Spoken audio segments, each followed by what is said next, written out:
You didn't plan to be here. Not here specifically, not in this apartment, or this situation, or this particular version of a Tuesday that looks nothing like the Tuesday you thought you'd be having by now. You had a plan. It was a reasonable plan, built over years from reasonable decisions, and somewhere along the way it stopped working.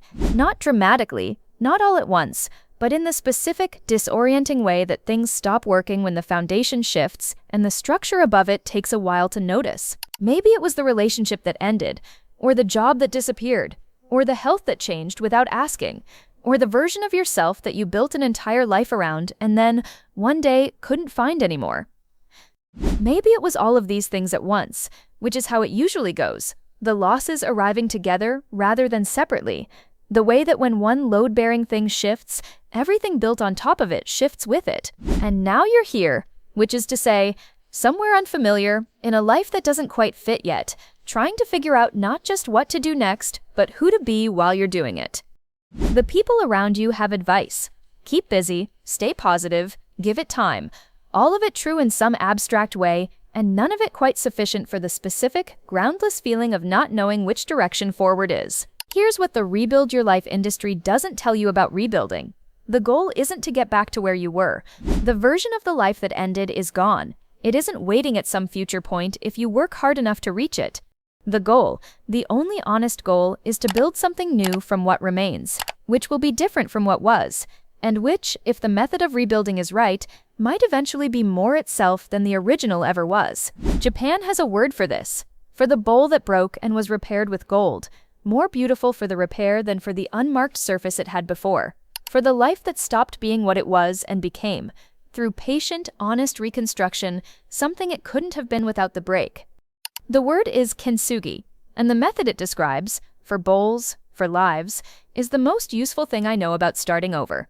Kintsugi is the Japanese art of repairing broken pottery with lacquer mixed with gold, silver, or platinum, so that the repair is visible rather than hidden. The break is not concealed, it is honored. It is incorporated into the object's ongoing story as part of what the object is, rather than as an interruption of what it was supposed to be. The philosophy behind Kintsugi has a specific application to the experience of rebuilding a life from zero, and it begins with a reframe so fundamental that everything else follows from it. The break is not the end of the story, it is a chapter in the story. The story continues. And the story that continues is not the story that would have continued if the break hadn't happened. It is a different story, one that includes the break as a visible, permanent part of its landscape. This reframe matters because the instinct of almost everyone rebuilding from zero is to orient toward the original, to measure the progress of the rebuilding against the life that was lost, to feel the gap between current and former as deficit, to aim at restoration rather than reconstruction. This instinct is understandable and almost always counterproductive. It measures the new life against the old one, which means the new life can only ever be an inferior version of something that no longer exists. The Kintsugi method orients differently.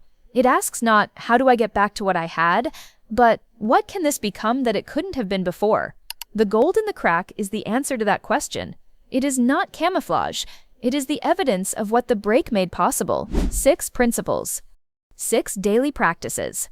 The method for repairing with gold rather than hiding the damage, for building the life that the break made possible, which is the only life now available, and which is enough. Chapter 1. Ichigo Ichie. This moment has never existed before. The hardest thing about rebuilding from zero is the comparison.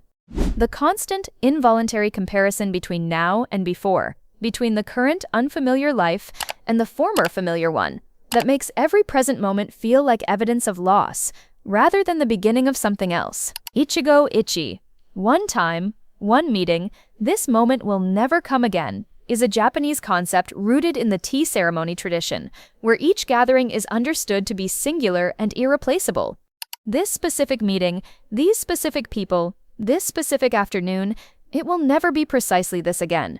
The appropriate response to that singularity is full presence, full attention, full honoring of what this specific unrepeatable moment is, rather than comparison to any other moment that came before or might come after. Applied to the experience of rebuilding, Ichigo Ichie reframes the present moment, not as a deficit version of the past, but as a singular, unrepeatable moment in its own right. This specific Tuesday, in this specific unfamiliar life, With these specific available resources, it has never existed before. It will not exist again. It is not a pale version of some former Tuesday. It is its own thing, complete, occurring once. The cognitive shift this produces is not immediately comfortable. The comparison doesn't stop because a philosophy has reframed it. But Ichigo Ichie gives the comparison somewhere to set itself down. Yes, before was different. Before was also a singular, unrepeatable moment, and it passed. This is the moment that is here now. The rebuilding happens in this moment, not in the former one.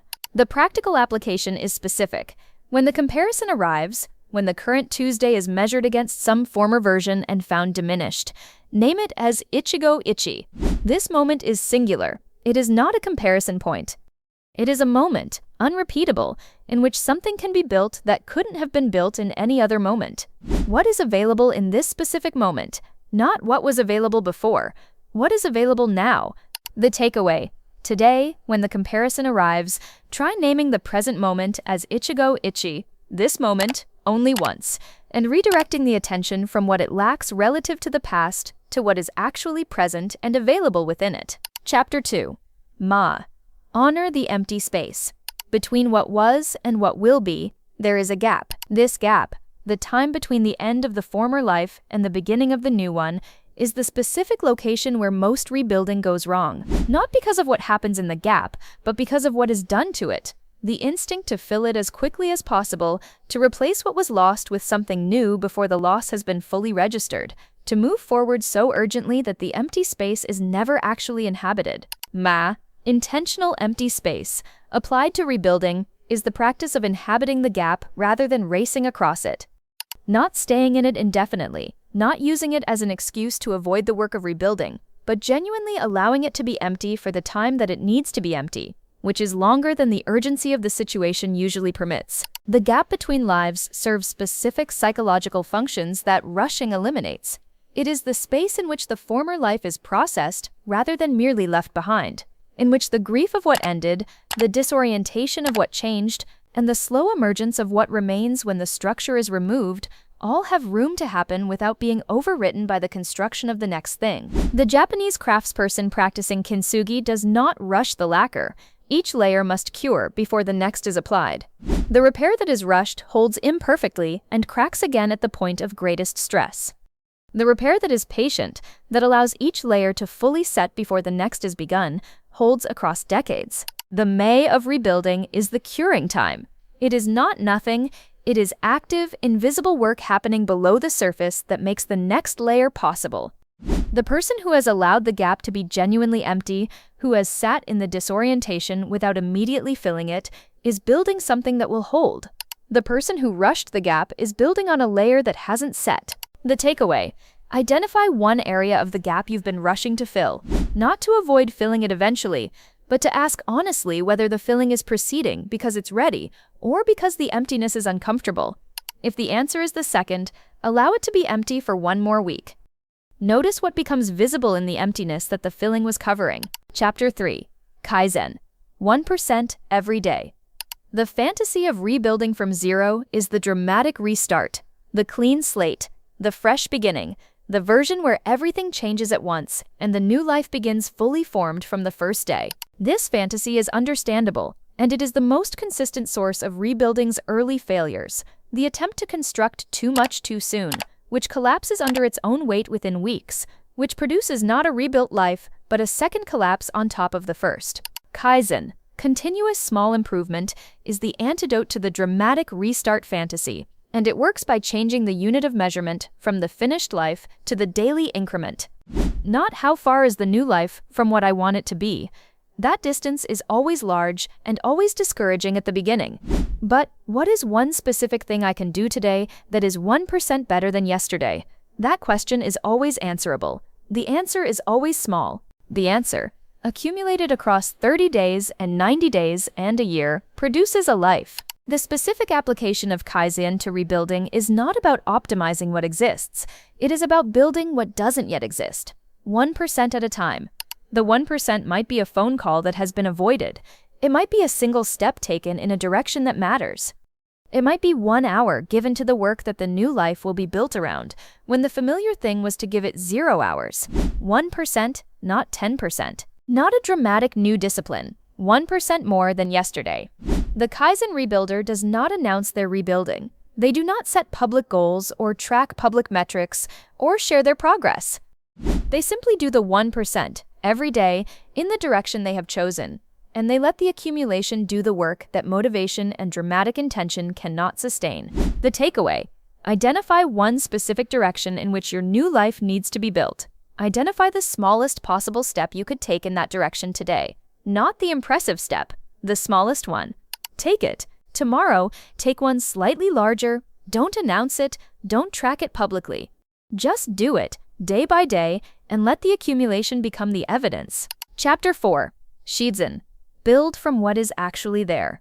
One of the most consistent traps in rebuilding from zero is the attempt to rebuild the life that was lost, to reconstruct the former structure as faithfully as possible, as if the goal were a replica rather than a continuation.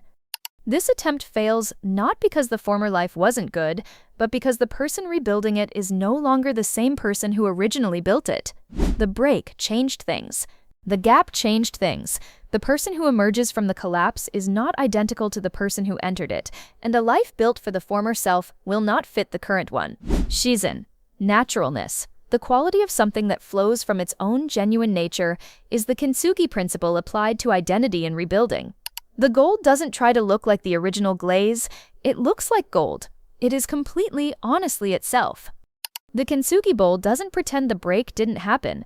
It incorporates the break into its own ongoing nature, which becomes more honest, more specific, more itself than the unmarked surface it had before. The Shizen of rebuilding asks not, how do I become who I was before, but who am I now, given everything that has happened, and what does a life built for this specific person look like? This is not a question answered quickly or definitively. It is answered through the practice of paying honest attention to what actually energizes rather than depletes, what actually matters rather than what used to matter, what the remaining self is genuinely oriented toward rather than what the former self was committed to. This requires a specific honesty that the urgency of rebuilding often suppresses. The honesty to notice when a direction that made sense before no longer makes sense now, and to follow what is actually true rather than what was formerly planned.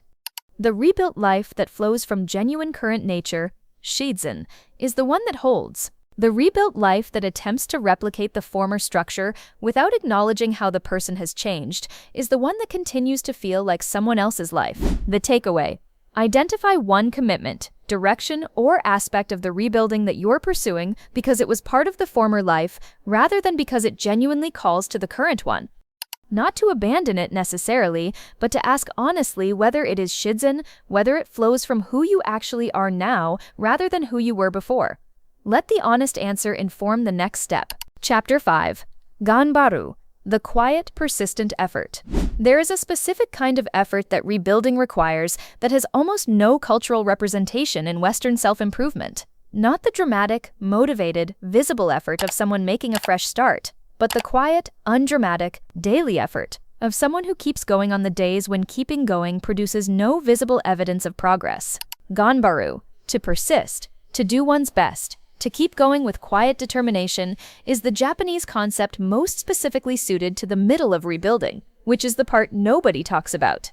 The beginning of rebuilding has its own energy, the clarity of the decision, the novelty of the new direction, the momentum of the clean start. The end of rebuilding has its own energy, the visible results, the new life taking shape, the evidence that the effort was worth it. The middle of rebuilding has neither. It is the period of unrewarded daily effort, of incremental progress too small to see, of days that look identical to the day before without any confirmation that something is actually being built. This is where most rebuilding stops, not because the effort was wrong, but because the absence of visible progress is mistaken for the absence of progress entirely. Ganbaru is the practice of continuing anyway, of doing the day's work on the days when the day's work produces nothing visible, of trusting that the invisible accumulation is real even when it can't be demonstrated. This is not optimism. It is something more practical than optimism. The understanding that the curing time is real, that each invisible layer is genuinely setting, and that the repair will hold precisely because it was not rushed or abandoned before it was ready. The cultural context of Ganbaru is important. It is not the white-knuckled, willpower-intensive persistence of someone forcing themselves through something that isn't working. It is the settled, unhurried, almost calm continuation of a craftsperson who knows that the work takes the time it takes, and whose relationship with the process is secure enough not to require daily confirmation that it's working. The takeaway: identify the specific part of your rebuilding that is currently in the unrewarded middle, the part that is producing no visible evidence of progress, but which you know, honestly, is the right work. Give it one more week of Ganbaru. Quiet, undramatic, consistent daily effort without requiring visible evidence of its value. Notice what is different at the end of the week from what was there at the beginning, even if the difference is invisible to anyone else. Chapter 6. Mono no Aware. The ending that makes the beginning possible. The final principle, and the one that makes all the others possible, is also the most counterintuitive. The ending is not only loss. Mono no Aware. The bittersweet awareness of impermanence, the gentle sadness of things passing, is the Japanese aesthetic and philosophical concept that holds the transience of things not as tragedy, but as the specific quality that makes them beautiful. The cherry blossom is not beautiful despite its brief life. It is beautiful because of it. The ending is part of what the thing is. Without the ending, there is no cherry blossom, just a flower that keeps going indefinitely, which is a different and lesser thing. Applied to the experience of rebuilding, Mono no Aware offers a reframe that no other concept quite provides. The former life ended. That ending is real, and the loss it represents is real, and the grief of it deserves to be genuinely felt rather than rushed past or reframed into positivity.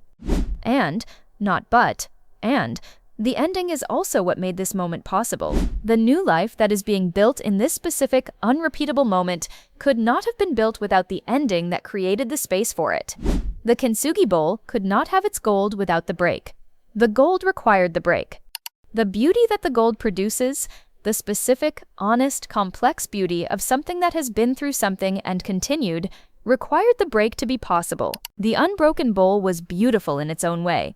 The Kintsugi bowl is beautiful in a different way, and the difference is not a lesser beauty, it is a deeper one. The practical application of Mono no Aware to rebuilding is not about finding silver linings. It is about allowing the ending to be fully what it was, a loss, real and significant, while also allowing the space the ending created to be fully what it is, a genuine possibility, the specific possibility that could only exist because of that specific ending. The takeaway, and the one to carry forward. The life that ended was real, and its ending deserves honest grief, and the grief is not a problem to be solved or a stage to be moved through. It is part of the story. It is part of the gold. The new life that is being built in its space is not a replacement for what ended. It is something that the ending made possible, which is a different and more honest relationship with the future than either denial or despair. You are not starting from zero. That's the thing the title of this video doesn't quite say, but the Kintsugi philosophy makes clear. Zero implies emptiness, a blank surface, the absence of anything. But the person rebuilding from zero is not empty. They are carrying everything, the former life in all its detail, the experience of what worked and what didn't, the clarity that only arrives when things stop working, the knowledge of what actually matters, that can only be acquired by losing some of the things you thought mattered, and finding out how you feel after. This is not nothing. This is the material of the rebuilding. This is the bowl. Cracked, yes, broken in places. No longer the shape it was, but present, substantive, capable of holding things, capable of being repaired in a way that makes the repair part of what it is, rather than a scar on what it was. Ichigo Ichie. Kaizen, Shizen, Ganbaru. Mono no Aware. This moment, only once. The empty space, honored. 1% every day. What is genuinely there, followed. Quiet persistence, without drama, and the ending, held honestly, as loss, and as the thing that made this moment possible. The gold is yours to choose. The life it produces will be different from the one that came before. It will carry the evidence of everything it went through, and it will be, not despite that evidence, but because of it, more honestly itself than the unmarked version ever quite was. If this felt like something your rebuilding needed to hear, there's more waiting for you here.